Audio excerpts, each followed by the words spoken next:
Hi, my name is Dave Perna, and I'm a chiropractor with back and body pain relief in Springfield, New Jersey.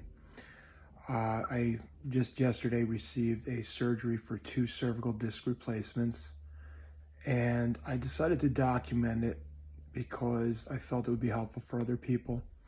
There was a documentation by a CrossFitter who had 2 levels. I also had a 2-level disc replacement. I had C4-5 and C5-C6 using the Cervical Pro disc. I thought this video would help other people with their decision to get the surgery. Especially interesting that I'm a chiropractor and a lot of chiropractors are against drugs or surgery. And so am I, to some degree. About 8 months ago, I fell on my head where my head got pushed sideways and back, and it pretty much crushed the nerve going into my right arm. After some MRIs were taken, we noticed 2 significant discs where if I was looking at them and it was a patient, I'd look at them and be like, oh, wow, that's pretty bad. And as soon as I opened up the discs to the CD to look at my own MRIs, as soon as I saw it, I was like, oh boy, this is not good. So we definitely exhausted every option. Shout out to Dr. Aurora from Atlantic Spine who first saw me. He did some pain management. He did a couple epidurals into my neck, which definitely took the initial severe discomfort away. In my own office, we did chiropractic treatments, physical therapy, acupuncture, decompression therapy, and class 4 laser, all of which were very helpful. I did feel over time the strength started returning in my arm, and that was the biggest concern I had. When I tested the strength of my arm after the initial insult of injury, my strength in my right arm was about 30% of my left arm. I first noticed it when I went to raise my arm up to press a garage door opener in my car. And I noticed my shoulder seemed very tired that day. And then it got progressively worse over the next few days.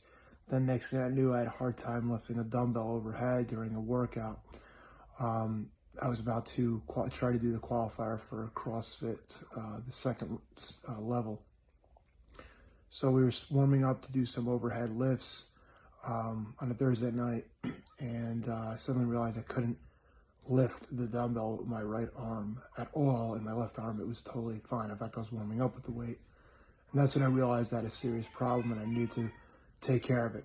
So I immediately started looking at doing chiropractic treatment, decompression therapy, acupuncture, physical therapy following disc injury protocols. The pain was a little bit significant, so I did reach out to Dr. Aurora again. Again, he did a couple of epidurals, which took away the discomfort. Over time, my strength went up to as much as about 60% of my left arm, but it was never fully back.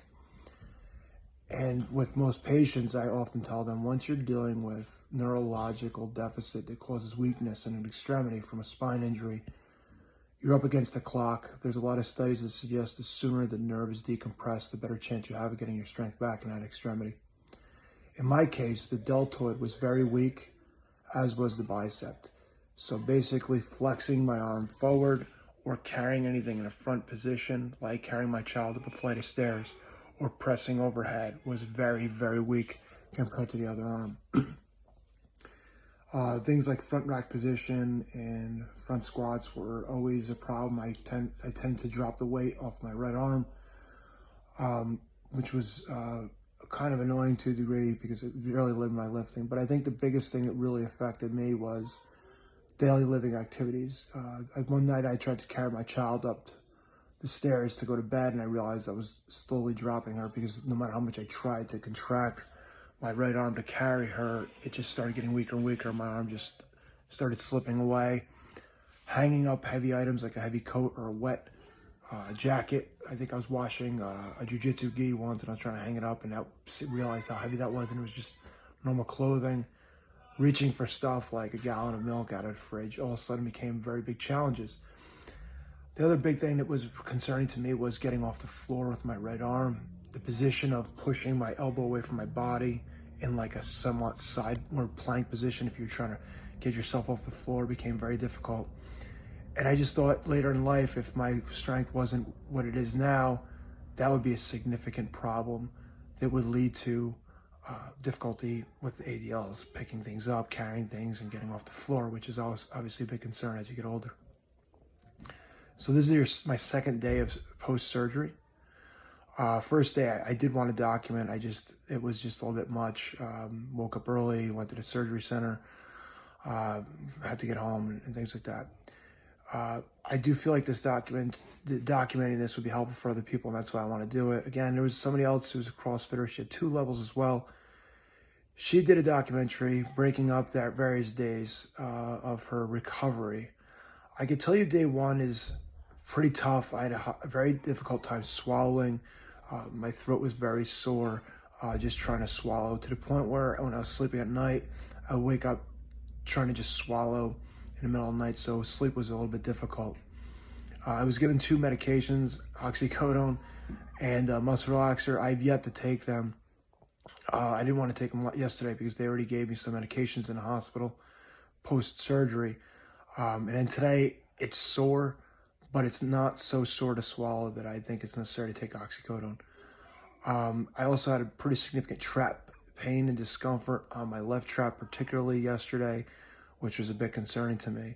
They did mention in order to create the space between the 2 vertebrae to get the artificial disc in, they did have to retract my traps pretty harder than normal, they said, which can cause some soreness. I guess my big difference is my size is a little bit different than our average person. They do it for, so it was a little bit more difficult doing some of the stuff they had to do for the surgery. So I'm going to document this. If there's one thing you can learn from it, is how to prepare for it. Things I did to prepare for it. I bought several different types of pillows because I didn't know which one would be most comfortable to lay on after the surgery. As strange as it sounds, you have to buy some containers to drink out of so that you don't have to turn your head back, because you really can't raise your head in the first couple weeks. And it's something I didn't think of, and thank goodness I had my son's water bottles at home, so we're using those to drink out of. I did prepare by buying a lot of soft food. You can't really eat hard food for first week or 2. That includes any meats. I can tell you that I couldn't even consider eating anything hard yesterday. I did manage to get a little bit of yogurt down, and that was about it. Yesterday was that day. Day 2, I did eat a lot more yogurt, and I also ate some hard-boiled eggs that we already made that were very easy to eat. So I've been living off hard-boiled eggs and some almond milk yogurt for the last day for the last 2 days. I am going to try to eat some softer, more nourishing foods tomorrow. If I could equate it to the throat pain, yesterday would have felt like a very severe strep throat, and today feels like just like a sore throat. It was also very difficult to talk yesterday. People asked, my wife was asking me how I was doing. Some other people were here asking me how I was doing, and it was really difficult just to have a conversation. Today, the morning was similar. Throat was pretty sore.